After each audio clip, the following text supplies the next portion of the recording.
係咁啊，hello，咁多位大家好啦，我係郭人啦，咁啊歡迎嚟到 fifasan.com 嘅新試音室啦嚇，咁啊今日咧就要做啲咩咧？今日就係做基建工程嘅尾二嗰一步嚇，咁就係裝一啲隔音板。咁大家都應該知道，我都好中意加好多 room acoustic 嘅嘢落去啦。咁又唔係亂咁加嘅，喺呢一個位度聽嘢嘅最直接嗰部硬牆嗰度咧，就加一啲擴散板。而家加個咧就 RTFS 嘅 fat panel，咁就係吸得好死嘅。咁而家頂住先嘅啫。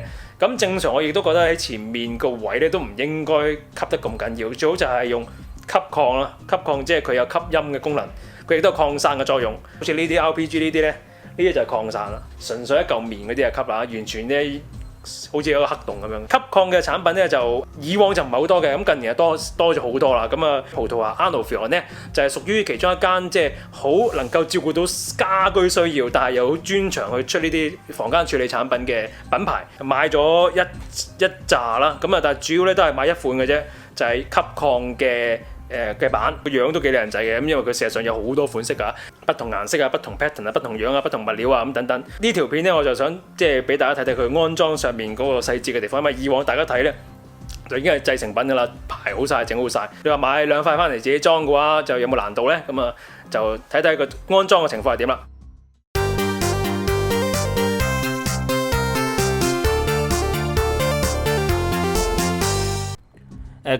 今次嘅安裝咧就主要係兩個位啦，分別咧就係皇帝位左邊門後邊，第二個位咧就係皇帝位正前方嗰個牆壁。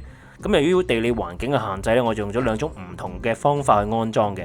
咁啊，第一種方法咧就係小步驟啲啊，咁但係咧就比較難啲嚇。咁你可以睇睇呢個代理方面啊 Edmond 嘅示範啦。呢個係咁樣嘅咋，咁樣勾實佢。呢個就咁勾實佢，咁樣。即係兩種方法。佢 suppose 就上兩個下兩個咁樣嘅。咁但係其實你咁樣裝兩個已經非常之穩陣。上中下中已經夠喎。大概揾到個位之後咧，就攞翻呢一張紙擺落去啦，抹咗個水平啦，分鐘啦，咁呢有個窿嘅，呢個穿埋嘅喎，所以你點一點個鉛筆落去咧，就知道一陣係打咩位咯，係嘛？掂。OK，掂。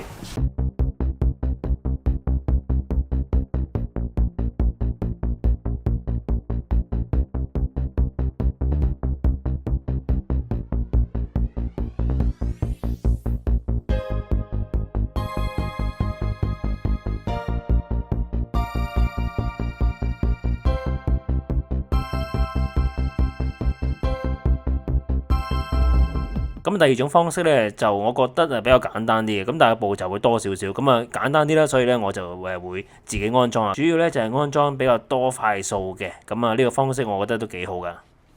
好啦，咁啊呢個咧就係試音室嘅正面啦，咁而家係白牆一幅啦，咁我就要將6塊吸擴嘅帳板咧就裝喺呢個正面度。頭先大家見過嘅，即係整個鐵鈎，然後攞去夾入去啦嚇。咁就一塊咧，可能咧就要轉幾個窿啦，係啦，咁如果係用呢啲鐵通咧，呢度一條咧就可以孭到2塊嘅，孭一條呢啲通咧就釘2個窿得啦。咁即係理論上咧，你釘4個窿咧就已經可以裝到2塊板啦。轉最小窿就可以孭到最多板啦。有6條垂直嘅線，每一條咧就喺上下位嗰度咧就轉2個窿，就裝個碼，就將呢條通裝上去，開工。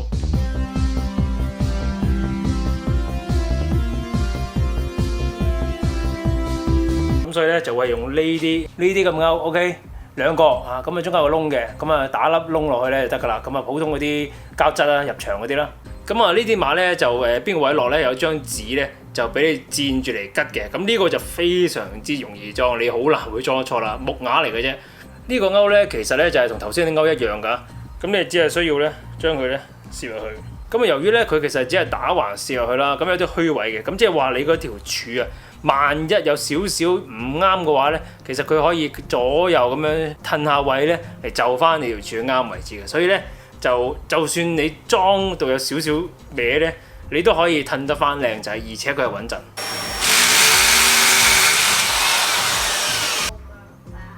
好啦，咁啊轉咗12個窿啦嚇。作為一個發燒友咧，唔單止要識揸辣雞嚇，同埋咧最好識揸電鑽啦，裝啲質落去啦。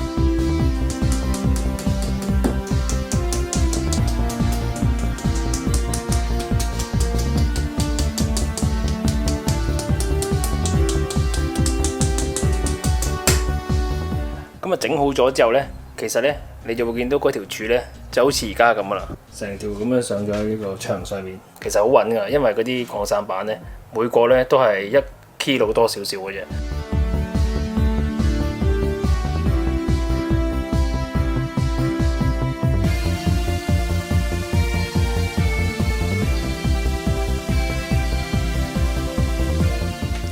好啦，咁啊，而家咧就見到啦，6條柱咧已經裝晒喺個牆度啦。咁跟住要做咧，就係最神聖、最重要部分，就係將啲擴散板咧就裝喺呢啲柱上面。咁啊，喺裝板之前咧，先同大家介紹下呢個 Arnold 我買呢一隻嘅擴散板啦。咁其實 Arnold 大部分嘅擴散板咧都係吸擴。咩叫吸擴咧？就係嗱呢一個位咧，呢啲咁嘅吸音棉咧，硬身嘅吸音棉，即係密度比較高啲嘅。就唔係淘寶買翻嚟嗰啲腍白白嗰啲啊，嗰啲就係吸高音嘅啫。但係一中低咧就完全係直入直出嘅。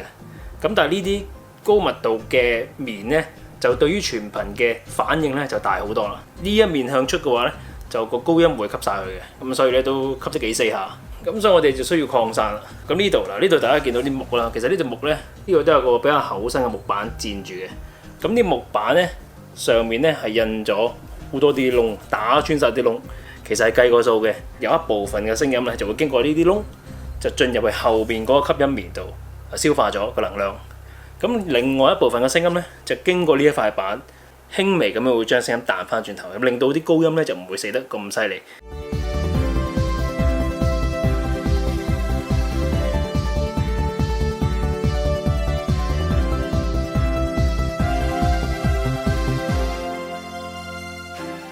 好啦，咁啊大致上咧，終於咧就搞好啦。咁當然咧就少少唔係太齊啦。咁啊佢係可以用嗰啲慢慢用啲力咬下佢，咬翻齊佢嘅。而家移好晒之後，你睇下，嗱而家即刻整齊晒啦，靚晒，上下微調，即係管住條柱啫嘛，箍住佢可以上下噶嘛。咁咧嗰啲牙咧喺塊板後邊咧，亦都可以左右移嘅。即係話其實呢啲板咧掹好咗之後咧，其實上下左右甚至乎咧，你就少少 rotate 佢咧，都係可以嘅。所以如果你係一個浮誇一族嘅話咧，其實咧Arnold呢一種安裝方法咧，係容許你咧玩一輪之後咧，可以自己換啲新花款，換啲顏色，換啲款式嚇。我就呢一款就夠㗎啦，唔使煲啊，唔使 run 啦，係咪？係一擺落去咧，第一件事最明顯嘅，因為我係擺喺呢個皇帝位中間前面個位嘛，亦都係二水平啊。第一件事就係咧，個聲場咧係深咗嘅。因為佢深咗，所以啲 layer 咧都清晰啲嘅。特別係聽管弦樂團啊、大爆棚啲大場面嘢嗰陣時咧，嗰個場面嘅深度啊係幫到手。唔係點吸高音，佢亦都唔係點吸低音，因為呢個唔係 bass trap 嚟嘅。咁tonal balance 上咧，基本上咧就係冇乜點大影響嘅。咁啊，中音嗰度咧嗰部分咧，佢就會有啲消化咗嘅。咁中音嗰度吸得多啲。其實咧每一塊 Arnold 嘅板咧，佢亦都會有自己嘅test，就係究竟佢對於 frequency response 頻率響應啊，高中高音、中音、低音究竟係爭幾遠？所以有興趣嘅朋友咧，可以去睇下佢嘅官方網站，揀一個板係適合自己。咁當然啦，其實喺我睇咧，就其實佢哋大部分板咧都係差唔多嘅。個大致上嗰條 curve都好接近，當然有少少唔同啦。咁大部分都係吸擴，咁甚至乎有啲板咧就直頭可以微調吸擴個成分添。咁所以咧就變咗佢冇話一定好 fix 死你，一定要呢度係要做吸音就一定要吸音，呢度要做擴散就要做擴散。其實理論上佢就喺擺放上咧就冇咁大要求話一定要擺邊度先啱嘅。咁啊門口呢個咧有兩塊，其實咧就我一買8塊嘅嚇，因為一盒係8塊啊，8塊 discount 靚啲。咁啊呢兩塊咧其實就做咗喇叭嘅第一反射點啦。其實我另一邊咧就未裝嘅，另一邊其實係咁樣嘅啫。呢一個咧我就買咗一個軟件櫃嘅啫。咁所以咧就呢度咧反而咧就會響啲㗎，即係有一啲聲咧，即係左邊個喇叭會好似響啲咁樣。加咗呢個 Arnold 嘅吸擴之後咧，就左右個感覺會 balance 啲啦。我又驚調翻轉頭就輪到呢邊咧個聲嘅中音會細咗聲，呢度咧就可能就唔 balance 啊，所以呢個就要試一試。可以做到一塊板就有同時有吸音一部分吸音一部分擴散嘅功能咧，咁就可以即係用得你一個位置咧就有兩個效果咧。咁我覺得呢個設計第一係非常之聰明嘅，而佢對真正聲音嘅影響嘅幫助咧都係恰到好處嘅，就唔會話吸得好勁或者擴散得好勁，兩樣都有，係兩樣都同時嘅平衡點拿得幾好。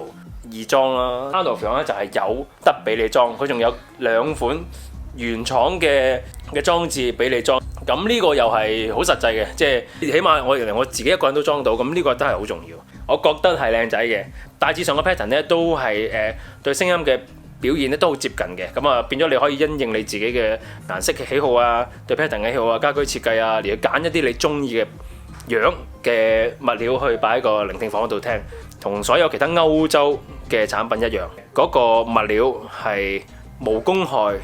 即係唔會有啲好勁嘅甲醛啊，有啲咩有毒嘅化學物料啊，冇嘅，同埋亦都係唔易燃嘅嚇。同埋仲有一樣嘢就係 Arnoldfield 嘅價錢都合理好多嚇，因為事關咧好似嚟 RPG 啊或者 Wheeltrap 啊，都係比較貴嘅。其實因為呢兩間嘢咧就係屬於最傳統嘅做 Room Acoustic 產品嘅公司啦，所以佢哋嘅價錢都定得比較貴啲。咁你講緊一塊新買，你連埋運費嘅話咧，其實都差唔多成700-8千蚊一塊。咁你幾時先砌得到一埲牆啊？真係咁，但係而家 Arnoldfield 嗰啲板咧就都係葡萄牙做啦，個咁靚一樣嘅靚手工啦，一樣嘅效能啦，應該一塊大概2000蚊左右啦，相宜好多咯。因為有時好難講，你唔係話買一塊翻嚟就夠噶嘛，可能要買2塊、4塊、6塊咁樣，咁加埋都幾貴。好實際啊，好實際嘅，即係比較平啲。裝咗之後咧，你係可以拆咗佢，而拆裝只要稍為小心咧，假如你要拎去賣，亦都唔係一個好困難嘅事，就係咁啦。見 Arnoldfield 見咗好耐啦，因為即係代理一引入香港嗰時，其實我已經去聽過、去睇過啦，但係未試過真真正正擺喺個自己嘅地方度，同埋未試過自己去安裝佢嚇。咁所以一安裝咗之後咧，就同埋試過之後咧，咁啊清楚佢個效果，咁啊放心可以同大家即係推介俾大家，同埋介紹俾大家啦。